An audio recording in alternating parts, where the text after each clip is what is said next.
আমরা সংযুক্ত আরব আমিরাতের প্রথম 57 প্রবাসী প্রধান উপদেষ্টা প্রফেসর ডক্টর মোহাম্মদ ইউনূস স্যারের প্রচেষ্টায় আমরা সংযুক্ত আরব আমিরাত থেকে ফিরে আসি, কিন্তু আমরা আসার পরও এখন পর্যন্ত অনেকেই সেখানে আটক আছেন। আমাদের কাছে লিস্ট আছে, আমরা এর আগে প্রবাসী কল্যাণ মন্ত্রণালয়ের লিস্টগুলো জমা দিয়েছি এবং মুক্তিযুদ্ধ বিষয়ক মন্ত্রণালয়ে জমা দিয়েছে, আমার কাছে লিস্টও আছে, কিন্তু এরপর তাদের আসলে কার্যকর তেমন কোনো পদক্ষেপ আমরা দেখি নাই। তো আমরা আজকে এসেছি যারা এখন পর্যন্ত যারা আটক আছে তাদের অতি সত্বর দ্রুত আমরা মুক্তি চাই, এবং সেই সাথে আমাদের প্রবাসী কল্যাণ মন্ত্রণালয়ের উপদেষ্টা ডক্টর আসিফ নজরুল স্যার বলেছেন যে সমস্ত প্রবাসীরা এসেছে তাদেরকে পুনর্বাসন করবে, কিন্তু দুঃখজনক হলেও সত্য আমরা আসছি 8 মাস হয়ে গেছে, এখনও পর্যন্ত এই যে প্রবাসীদেরকে কোনো পুনর্বাসনের কোনো উদ্যোগ নেওয়া হয় নাই।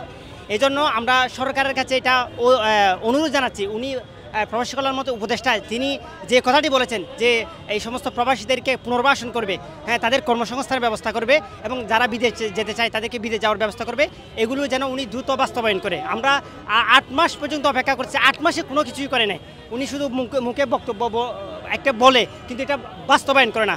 আমরা তার কথার বাস্তবায়নটা দেখতে চাই। এবং যারা জি অনেকবার আপনারা হচ্ছে যে মন্ত্রণালয়ে গিয়েছিলেন, উপদেষ্টার সাথে দেখা করেছিলেন, কি হয়েছে আপনাদের সেটা?